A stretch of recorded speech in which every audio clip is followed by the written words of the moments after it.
Hello students, in today's mathematics class we will start with chapter 7 ratio and proportion. Now first thing is, what is ratio?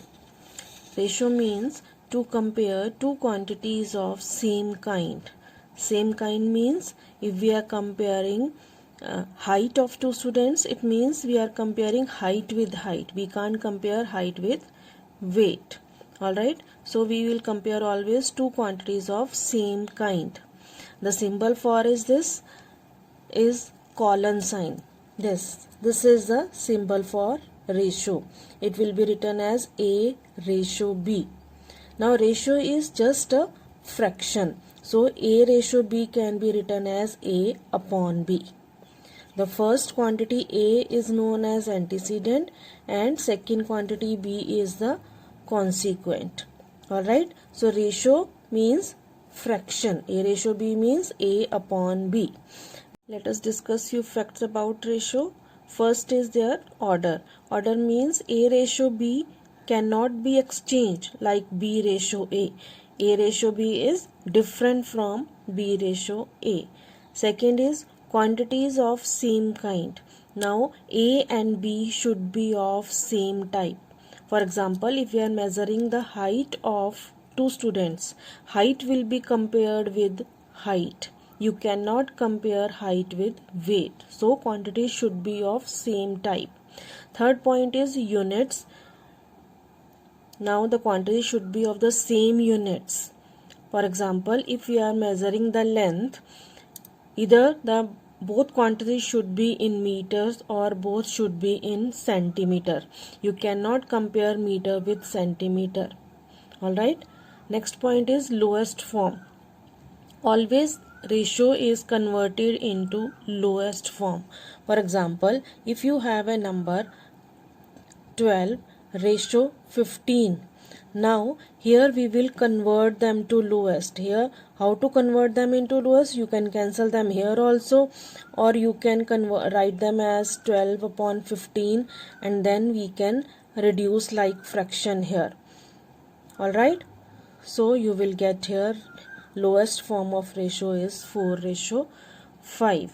And once we have converted them in lowest form, now these quantities will not have any unit with them. They will be simple numbers. Here 4 ratio 5 means it is 4 ratio 5 only. It is not in meters, it is not in centimeters. Alright, then we have equivalent ratios. We can write like fractions. We were writing equivalent fractions. Now we can write in equivalent ratios also. How we will do it? We will write the ratio like 4 upon 5. 4 ratio 5 can be written as 4 upon 5. Then you know how to write in equivalent ratio. We will multiply and divide with the same number and we can write equivalent ratio. So like if I multiply both the numbers with 2, I will get 8 upon 10. So 8 upon 10 is the equivalent ratio of 4 ratio 5. So 4 ratio 5 and 8 ratio 10 are equivalent ratios. So what we did, we multiplied with 2 and we divided by 2. Alright. Then next is, if the ratio is in fraction, how will you change it? We will change it to whole number ratio by multiplying with the LCM of denominators. For example, if we have 1 upon 3 ratio 1 on 2, so we can convert them into whole number ratio. How? What is the LCM of denominator 3 and 2? LCM will be 6. So we can multiply both ratios with 6. So LCM of 3 and 2 is 6, and when we multiply both 1 on 3 with 6 and 1 on 2 with 6, we are getting here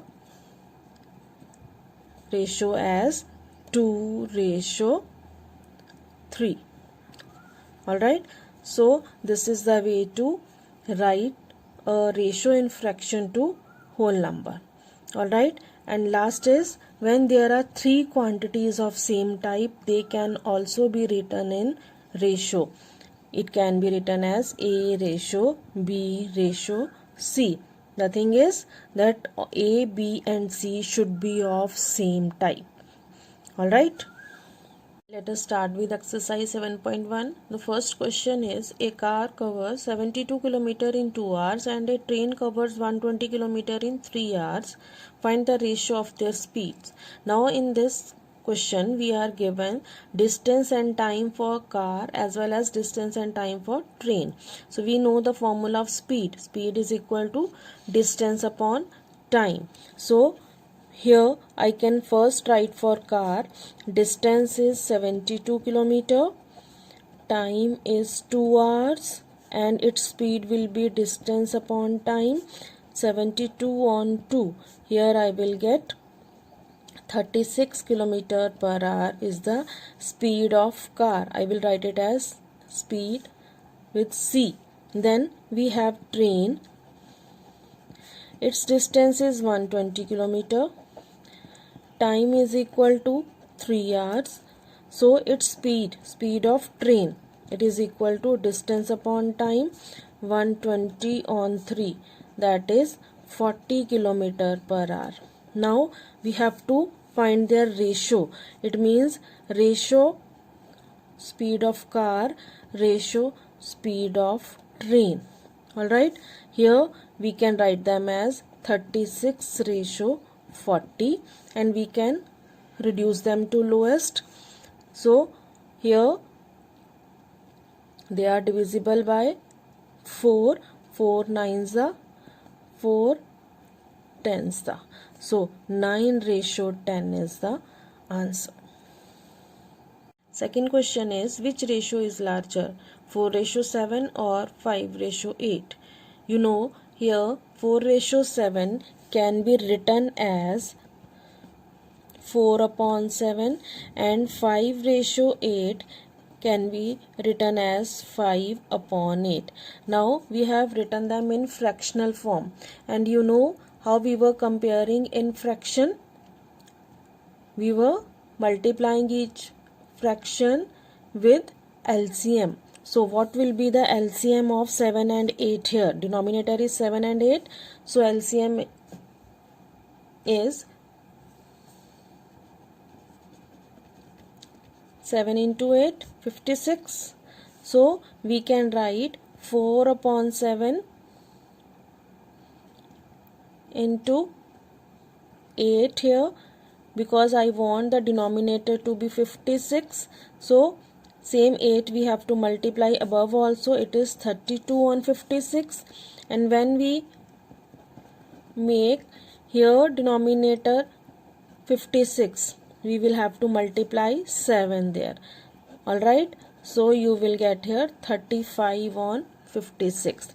Now the denominator in both the fractions is same. We can compare the numerators. As we know 35 is greater than 32, so we will write 35 upon 56 is greater than 32 on 56, and this we get for 5 upon 8. 5 upon 8 means 5 ratio 8 is greater than 4 ratio 7. So what we did in this question, we converted them in fraction and then we compared like fraction, and ultimately we write the answer in the form of ratio. Next question is 6 upon 15 is equal to 2 upon dash is equal to dash upon 45. Now in this dash we will compare denominator with denominator, numerator with numerator. Now here 15, what, and 6 and 2 here. So what is multiplied with 2 to get 6? Here it is multiplied with 3 to make it 6. Now it means here we will divide it by 3. So you will get here 5. Do you understand? When 6 is divided by 3, we are getting 2. When 15 will be divided by 3, we will get 5. Now 5 into 9 is done here. 5 into 9 is 45. So 2 into 9 we will do here. It is 18. So here we divided by 3 and here we multiplied by 9. Do you understand that? In the same way, you can do remaining parts of question number 2 and 3. In question number 4, again we have to write in ascending order. Ascending order means again we will convert them into fraction and we will compare them, and then we will write their ascending order as you have done in fraction. So I think you can do question number 4 on your own. Next question is for equivalent ratios. Do you remember in fraction chapter how we were finding equivalent fractions? Same way we will do here for equivalent ratios. Here 12:15, if we convert them in fraction, it will be written as 12/15. Now we can see the numbers, we can reduce them to lowest. So let us do it first. So if we reduce them to lowest, you will divide them by 3. So you will get here 4/5. So it means the first equivalent ratio is 4:5. Now we can multiply and divide 4/5 with the same number. So let us do it with 2 here. So you get 8/10. Then we can multiply and divide by 3. We get 12/15. Then we multiply and divide by 4. You get here 16/20. Then we can do with 5. We get here 20/25. So we can multiply and divide for as many numbers as we require. We require here 4 equivalent ratios only. So 4:5, 8:10, 16:20, then 20:25. All these are equivalent ratios to 12:15. Alright, I hope you have understood it. In the next question, we have in a class test 16 students out of 48 passed, find the ratio between. Now in this question here we are having total students 48. If 16 passed 16, it means rest are failing. Alright, so failed students are 48 minus 16. 32 students failed. The question is to find the ratio between passed students to the total number of students. Now passed ratio total here we have to do. So passed are 16, total are 48. Alright, now we can compare, we can reduce them to lowest. 16 ones are 16 threes the. So first answer is 1:3. Second part is failed students to the number of passed one. Now failed ratio passed failed to passed one. So here failed are 32 and passed are 16. So we can reduce them also. 16 twos the, 16 ones the. So answer is 2:1. Alright. In question number 7, we have if A ratio B is 2:3, B ratio C is 5:6, find A ratio C. If you will see it clearly, A ratio B can be written as A upon B, and B ratio C can be written as B upon C. If you will see here, B is the denominator, in the second ratio B is the numerator. It means if we multiply both, B will cancel with B. How? If I do here A upon B into B upon C, and if you will see, we can cancel B with B. Here we are left with A upon C, because we have to find A ratio C. A ratio C means A upon C is to find out. So A ratio C we can find as A upon C.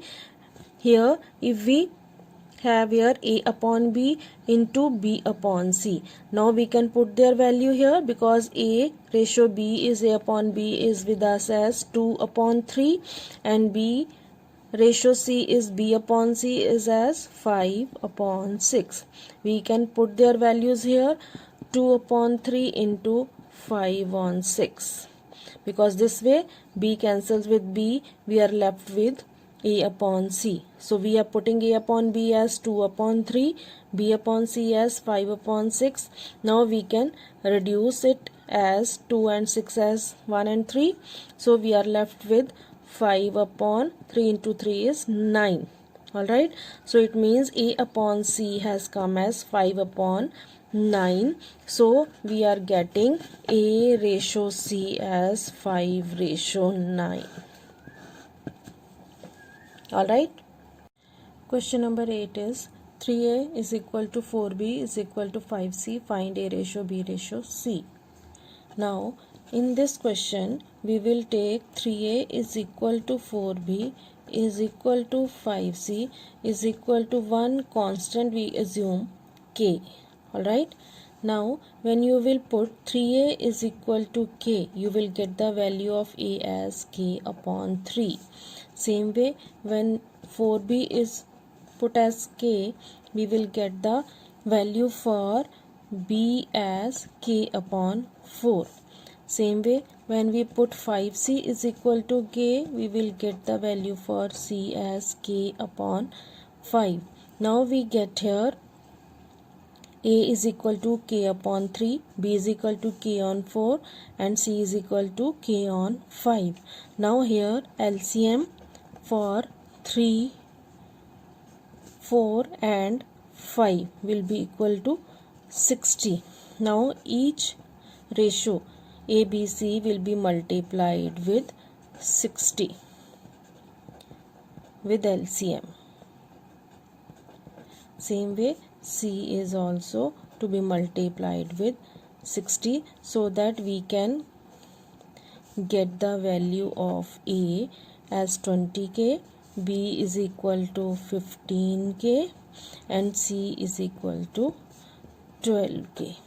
Because we have to write A ratio B ratio C.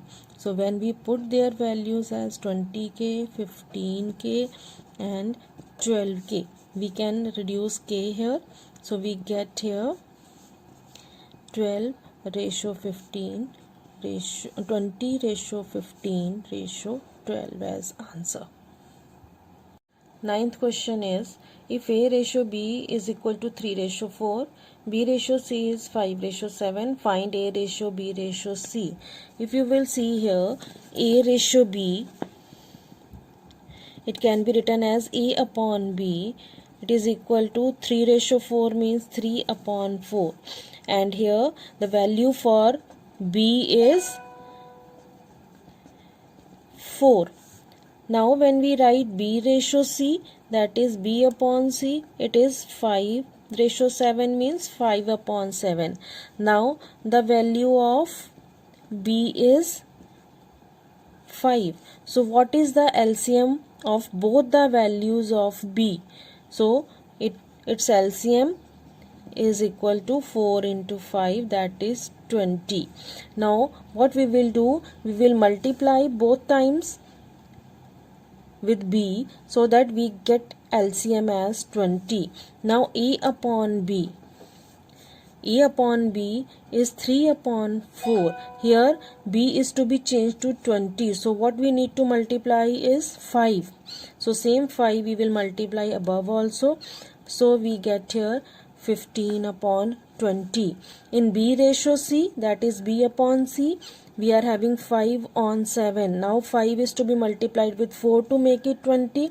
Same 4 we will multiply with denominator also. So we get 20 on 28. Now what we did here, when we have to write A ratio B ratio C. Now here you can see A is 15 but B both times is 20. So I can write B as 20 and C we got as 28. So this is your answer for A ratio B ratio C. 10th question is, in the ratio 8:13, if the consequent is 91, what is the antecedent? We will take here, let the antecedent be x.